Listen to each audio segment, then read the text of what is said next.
Orang tua mengadakan acara peringatan 1000 hari meninggalnya orang tua. Kalau saya sebagai anak ikut menghadiri, apakah itu termasuk dosa besar? Tidak kita katakan dosa besar, tetapi begini Bapak Ibu sekalian. Ibadah itu ada tuntunannya. Ya. Kita punya Islam ini sudah sempurna. Al-Quran sudah lengkap, sunnah-sunnah Nabi sudah lengkap. Yang kita kerjakan yang ada panduannya saja. Tidak usah ditambah-tambah. Acara kematian, kalau ada orang mati, maka dianjurkan bertakziah selama 3 hari. Bertakziah, apa itu takziah? Meringankan kesedihan keluarga mayit. Kesedihan mereka, keluarga mayit. Jangan difahami ya, kalau orang takziah untuk mayit. Kenapa banyak orang kalau lagi takziah ibu-ibu sekalian baca Yasin, baca tahlilan. Kenapa mereka baca itu di acara kematian? Karena mereka anggap ini untuk orang matinya.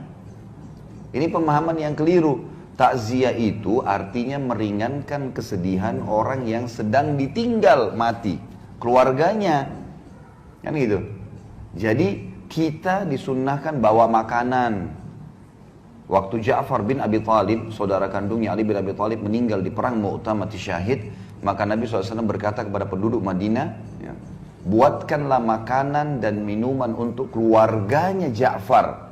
Bukan Ja'far, Ja'far sudah mati. Yang mati ini setiap saat kita doain, bukan di hari itu. Ini 3 hari ini kita datang ke rumah orang yang sedang bersedih untuk keluarganya yang sedang sedih. Buatkanlah makanan dan minuman untuk keluarga Ja'far karena mereka sedang tertimpa apa yang tidak menimpa kalian. Kita disuruh bawa makanan, bawa minuman, kemudian datang selama 3 hari dan menyabarkan, mendoakan. Di antara doa Nabi SAW, A'zamallahu ajrakum, semoga Allah melipat gandakan pahala kalian. Kalau nggak bisa bahasa Arab, bisa bahasa Indonesia, dibacain buat mereka. Sabarin, doain gitu kan. Inna lillahi ma'akhad, walillahi ma'a'ta, wa kullu syai'in indahu bimiqdar. Sesungguhnya milik Allah yang dia kasih, milik Allah yang dia ambil, dan semua berjalan sesuai dengan takdirnya. Sabarin, sabar ya gitu. Kakak saya beberapa tahun lalu anaknya meninggal dunia. Anaknya satu-satunya anak laki-laki. Anak ini sehat, habis asar, nggak ada apa-apa. Masih makan pisang goreng, masih minum teh hangat gitu. Kakak saya ini ibunya masih minta tolong antar ke tempat kursus adik perempuannya di kota Makassar kebetulan. Pada saat itu tiba-tiba jam habis maghrib dia pulang habis antar ibunya, temannya telepon dari Bali minta dijemput di bandara Makassar, dia keluar pintu tol ditabrak mobil truk mati. Meninggal, nggak sakit, nggak apa, nggak ada sama sekali apa-apa. Tadi masih antar ibunya, jam 12 malam baru ketahuan. Itu pun yang tahu kebetulan adik saya laki-laki, jadi pamannya anak ini ya. Itu dari celananya, kok celananya kayak dia, ada dicari di rumah sakit, cari di mana-mana ditemukan. Itu darah semua. Yang jelas, pagi-pagi habis subuh saya ditelepon, ini kakak saya yang laki-laki sudah nangis-nangis, kali cepat segera datang ke Makassar. Kenapa? Ini ponakan kita meninggal. Saya beli pesawat pertama, tiket pesawat pertama Garuda, kemudian saya berangkat pagi ke sana, tiba di sana, semua keluarga bilang, ini kakak kamu sudah nggak ada yang bisa hadapin. Dari malam pingsan terus nih, bangun pingsan, nggak mau makan, nggak mau minum. Ini masalah, nanti sakit juga dia. Gimana caranya? Saya datang dekatnya lalu saya dudukin. Kak duduk sebentar, dia duduk. Setelah saya salaman lalu saya bilang, Hamdi, namanya anak ini Hamdi. Hamdi ini tidak hilang. Tidak hilang, saya bilang. Hamdi ini kita sebagai orang beriman tahu, pindah alam ke alam akhirat. Akhirat itu abadi. Dia sedang mendahului kita ke sana. Untuk apa kakak sedih? Jelas-jelas dia cuma pindah. Dia bangun dari tempat itu dan dia bilang, memang benar Hamdi gak hilang. Saya bilang gak hilang. Orang beriman yakin, mati itu sebuah pintu untuk menuju kepada kehidupan abadi. Jadi gak usah sedih dengan mati. Memang mati itu harus dilalui proses. Bukan cuma manusia, hewan, tumbuh-tumbuhan, semua mati. Gitu kan? Mati itu sebuah pintu, kalau kita masuk kita akan menuju ke rumah abadi kita. Cuman di sana ada surga atau neraka, baik atau buruk gitu kan. Penentuannya sekarang.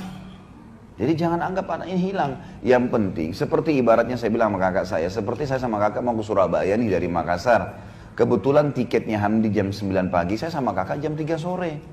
Kita akan ketemu kok di sana. Yang penting tiketnya sama, iman dan amal saleh. Kalau sama ketemu di sana, nggak usah khawatir. Orang tua kita yang meninggal, anak kita yang meninggal, suami istri yang meninggal, nggak ada masalah. Orang mukmin tahu.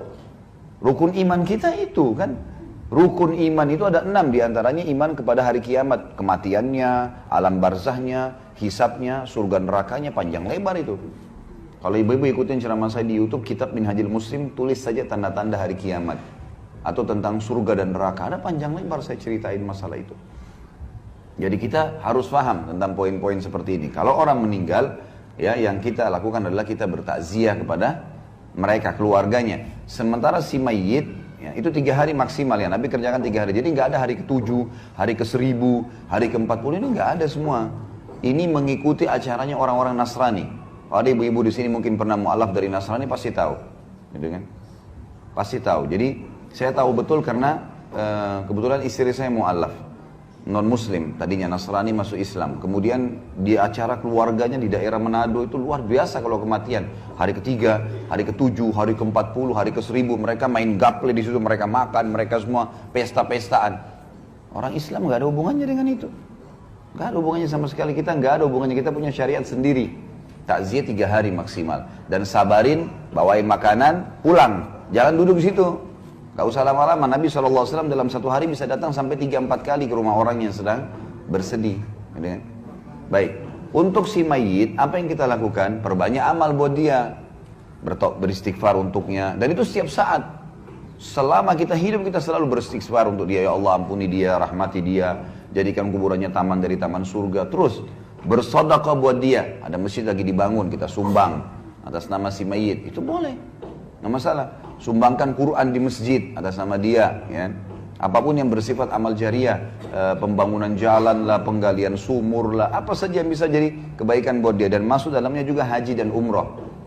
Karena pernah memang ada seorang sahabat datang kepada Nabi SAW dan berkata, ya Rasulullah, ayah saya sudah meninggal. Yang satu bilang ayah saya sudah lumpuh total, gak bisa lagi safar. Tapi belum pernah haji dan umroh, bisa saya haji umrohkan? Kata Nabi SAW, haji dan umrohkanlah. Jadi boleh dihajikan dan diumrohkan, gitu kan? Di yayasan saya misalnya, saya buat program, setiap tahun tuh banyak sekali jemaah yang ikut. Untuk haji itu $1.500, 1.500 US. Nanti kami kasih ke mahasiswa-mahasiswa di sana, mahasiswa kita Indonesia yang di Madinah, kasih mereka, nanti mereka hajikan. Ya. Gitu kan? Kalau umroh itu kalau tidak salah ya sekitar $300. Jadi ibu-ibu biar tidak mampu untuk umrohkan hajikan orang tua, bisa melalui orang-orang ini gitu. Bisa kita pakai tenaga-tenaga mereka, asal orang terpercaya. Nah, banyak juga ini orang-orang kita, karena pas masuk di hotel di Mekah, apalagi kalau yang ikut pemerintah ya, kalau ONH Plus biasanya dijaga tuh.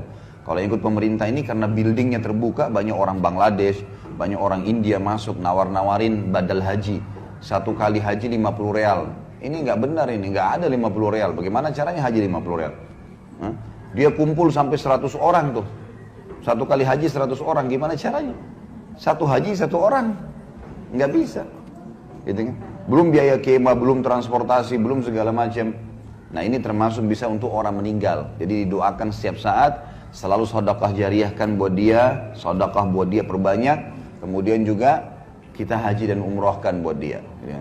Ini yang boleh. Jadi kita harus bedain ya, syariat kita jelas kok. Gak ada sesuatu yang keliru. Jadi perayaan hari 1000 mati ini tidak pernah ada. Setiap hari kita ingat dia, bukan hari ke-1000. Setiap hari kita sedekah, setiap hari kita doain, setiap detik kita doain.